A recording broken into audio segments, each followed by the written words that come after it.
This is Cafe English from Venture English. Thanks for coming in. We'll be talking about topics that come up every day. Get your listening practice, new vocabulary, and even some useful idioms for your next conversation with friends or colleagues. Hi everybody, Paul Preston here. Welcome to the veranda for another summer Cafe English. It's a beautiful day as we've had all through this summer so far. Fantastic time to enjoy coffee on the veranda. And this week I wanted to talk about the Dunning Kruger Effect. Have you ever heard of this before? Probably not. It's probably not that famous, but it's a very interesting psychological effect and psychological study that came from psychologists Dunning and Kruger. They researched people at various skill levels, levels of competence in various tasks. And they discovered some interesting results.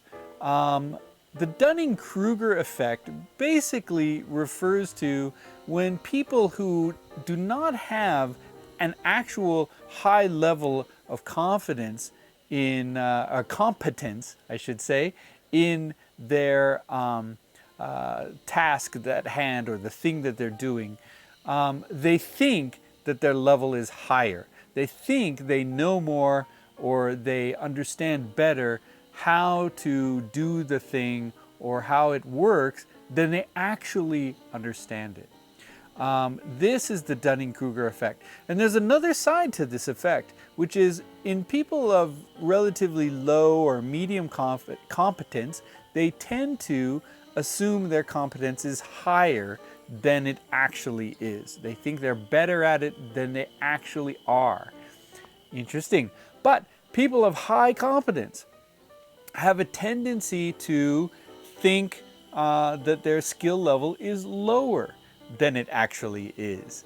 So this is because the people of low competence many times don't have a good measure of competence available, so they can't really objectively test themselves. People of higher competence feel like they're comparing their level of skill to other people, and they assume that other people find it just as easy as they do. So they think their level of competence is lower. It's very complex, but I think it's very important for English study because when you are good at English, you may not know it.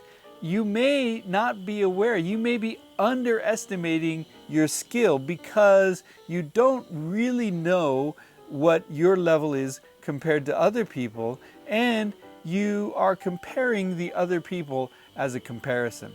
So you're underestimating your skill. Of course, you might also overestimate your skill. People with low competence often do overestimate their skill, and this is when you'll find people who are, really at the sort of beginner level or early intermediate levels, assuming that they've achieved like a high level of fluency in a language. And we see that a lot. People will say, oh, I'm fluent in whatever language, but really they've only achieved a beginner or maybe intermediate level. Well, that's fine. That's not a problem. There's nothing negative about that. We all have to go through the stages to getting higher and higher levels of competency. We have to learn more. But the problem, I think, is that sometimes people with low competency will criticize other people, sometimes with actually higher level of competency than themselves. And we see this a lot in English because maybe you've worked with coworkers or colleagues or friends who criticize your English. They say, oh, your English is not good, or you're not saying that right, or you don't know how to say that well, or something. You should say it better a different way. But don't always trust those opinions because, in fact, you don't really clearly know the competency level of the person who's speaking. And they may not know their own level. They may be giving you very bad advice. And in fact, your way of expressing your idea is actually better. Now, of course, teachers are equipped to manage and handle these kinds of problems. So if a teacher is telling you this, they probably have some very specific points that they can point out and that you can improve. But when somebody just simply says, it's not this way, this is wrong, don't let that stop you from speaking and communicating.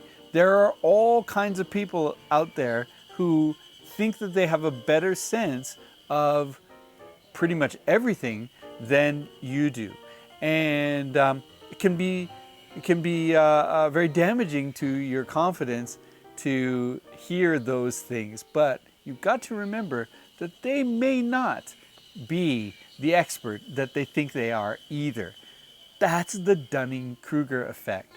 So watch out for that. Watch out for that. Trust the sources that are willing to give you good, constructive criticism and are willing to help you actually improve your language skill. They're going to help you and you're going to get better. But if somebody just simply wants to point out your weak points, they may have more weak points themselves. So that's a little bit about the Dunning Kruger effect and my discussion this week out on the veranda at Cafe English. So thanks for joining me as always, and I really hope that you'll put some comments down below. Certainly if you like these videos, please do like it. It helps a lot in just getting the word around to other people. So please do like it, and I hope that you'll come back over and over for future videos, and I hope that you'll give me some good ideas for other things I can talk about on Cafe English, things that you're really interested in, things that you'd like to talk about in your daily life, because that's why I'm doing this. I'm doing this to try to help you improve your conversational English and, of course, conversational listening skills. So please do help me help you. Go to our website, VenturEnglish.com, VenturEnglish.com. English.com. Become a member. I hope you'll subscribe to this channel.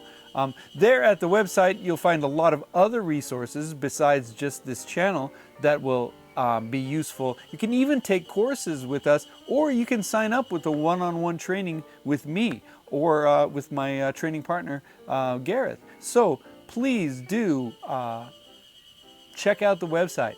And don't forget that we have 2 podcasts, 3-Minute English, Where Did That Come From? Have a look at those too, or have a listen. You can get those wherever you get your podcast.